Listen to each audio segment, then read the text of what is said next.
আন্তর্জাতিক ক্রিকেটে কাটিয়ে দিয়েছেন গুনে গুনে ৯ বছর, কিন্তু এখনও কন্ডিশন বুঝে কোন দিকে কখন ব্যাট চালাতে হবে সেটাই বুঝে উঠতে পারেন না।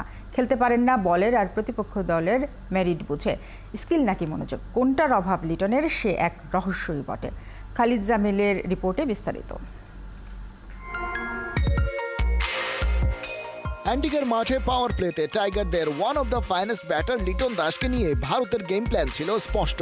বাতাসের বিপরীতে বাউন্ডারি লাইনে একজন ফিল্ডার পজিশন নেয়, যাতে সেদিকে শট খেলতে প্রলুব্ধ হন টাইগার ওপেনার।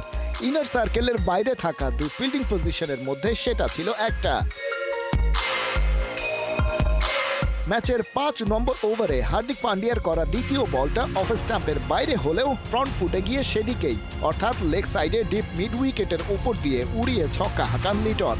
ব্যাটের সুইট পার্টে টাইমিং হওয়ায় বাতাস সেভাবে বাধা হতে পারেনি।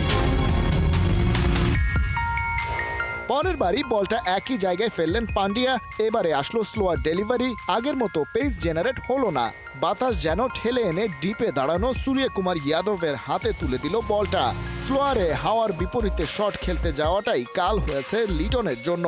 পাক্কা ৯ বছর ধরে ইন্টারন্যাশনাল ক্রিকেট খেলা লিটন দাস এই হাওয়া আর স্লোয়ারকে ডিল করতে পারেননি একদম। অবশ্য সেটাই আবার করে দেখিয়েছেন লিটনের ফেরার পরেই নামা নাজমুল শান্ত। পান্ডিয়ার বলেই ফাইন লেগের ওপর দিয়ে হাওয়ায় ভাসিয়ে একই ওভারে বল দুবার বাউন্ডারি ছাড়া করেন টাইগার কাপ্তান।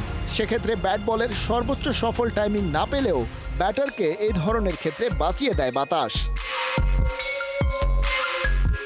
হাওয়ার জোর কাজে লাগানোর স্কিলে নিজেদের রীতিমতো পণ্ডিতের কাতারে নিয়ে গেছে নিউজিল্যান্ড। আর সে কারণেই ওদের দেশে গিয়ে বিপদে পড়ে সব দলই, কারণ সেখানে হাওয়া বদলের কারিশমাটা হোম টিমের চেয়ে ভালো আর কারো পক্ষে তো ধরতে পারার কথা নয়।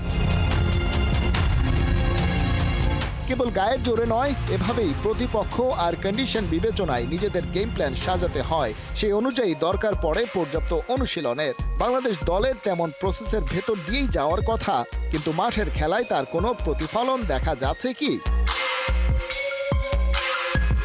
অফ ফর্ম কিংবা ব্যাট প্যাচ তো সচিন টেন্ডুলকার কিংবা ব্রায়ান লারার ক্ষেত্রেও এসেছে, কিন্তু টাইগার ব্যাটারদের আউটের ধরনের সাথে ফর্মহীনতার চেয়ে অনেকেই মনোযোগের অভাবকে দায়ী করছেন বেশি। খালিদ জামিল, ৭১। স্মুথ শেভিং এর জন্য শুধুমাত্র কুল, নাথিং এলস।